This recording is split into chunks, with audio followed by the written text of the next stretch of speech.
You've lived most of your life believing scarcity comes from the outside. Money runs out, time runs out, opportunities disappear, people leave, resources dry, and you're left with the quiet terror that there was never enough for you. But what if scarcity isn't something that the world does to you? What if it's something that lives inside you, quietly shaping everything you touch? Here's the strange part. Humans are born into abundance. A newborn assumes that the next breath will come, that warmth will return, that someone will answer the cry.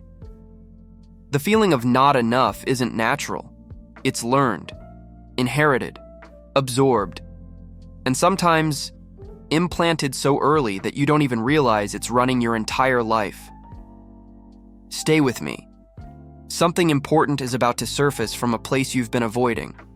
Most people think scarcity is about money, but money is just the symptom.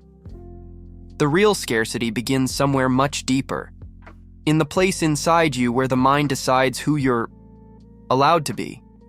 Think about it. You remember moments of lack more vividly than moments of abundance. You remember the people who left more clearly than the ones who stayed.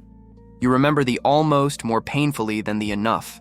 Your brain stores scarcity like a survival map, and once it draws those lines, it keeps following them, even when the landscape has already changed. Scarcity is not the fear of losing what you have. Scarcity is the belief that you never truly had it. And here's where everything twists. Your mind doesn't measure how much you possess. It measures how much you deserve. So when you feel undeserving, everything feels limited. Love feels limited. Opportunities feel limited. Life itself feels like it's running away from you. If this already feels familiar, don't look away yet. There are two versions of you living inside your timeline. One that fears not having enough, and one that quietly knows you could have been more if you weren't always negotiating with your own worth. Scarcity carves itself into your identity. It tells you to shrink so no one notices the pieces you think you lack. It tells you to settle because reaching further feels like a betrayal of who you learned to be. It tells you to save yourself from disappointment by never wanting too much. That's why people don't chase dreams, not because they're unrealistic, but because the mind whispers, "You don't get to have that. Not you." The illusion becomes so deep that you start believing abundance belongs to other people. People who look different, feel different, live in a timeline where worth is natural. But you learn to ration yourself, your joy, your beliefs, your potential. You live as if you're afraid of spending who you are. Let me tell you something unusual. Scarcity doesn't begin with money. Money simply obeys the emotional patterns you carry. People who fear abandonment often fear financial instability. People who fear not being enough often overspend to disguise the emptiness. People who fear failure sabotage opportunities because success would demand a new version of themselves, one they're not sure they deserve to become. Scarcity isn't a number. It's a memory. Maybe you grew up hearing, "We can't afford this." Maybe the atmosphere in your home was shaped by tension around bills. Maybe you watched adults break under the weight of not having enough. And without knowing it, you absorbed their fear as your blueprint for reality. Scarcity is inherited like a language. You don't choose it. You wake up inside it. But here's the strange part. Your mind doesn't just inherit fear. It also inherits limits.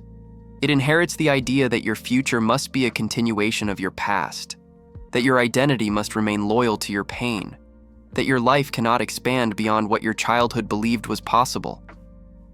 Tell me something. Do you ever feel guilty when things start going right? Do you feel afraid when you imagine a bigger life? Do you shrink when someone compliments your potential? That's scarcity talking, not the truth. If this is stirring something inside you, name it in one word. Here's the twist no one warned you about. Scarcity becomes self-fulfilling. If you believe you're running out of time, you hurry. If you believe you're running out of chances, you panic. If you believe you're running out of love, you cling. And when you cling, you distort. Distortion becomes self-sabotage. Self-sabotage becomes your proof that scarcity was real all along. Your mind pays interest on fears you never owed. And yet, there is another version of you in the background. A version that has never believed in lack.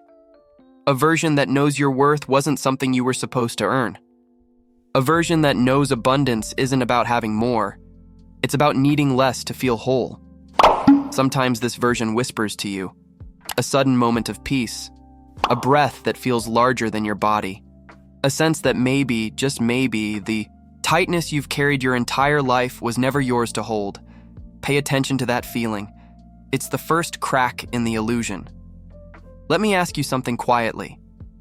What if scarcity didn't come from your life, but from the part of you that believes you don't deserve to take up space in it? Your mind builds scarcity as a survival mechanism. If you expect less, you won't be disappointed. If you want less, you won't be abandoned. If you try less, you won't fail. Scarcity pretends to protect you, but in truth, it imprisons you. You don't fear not having enough.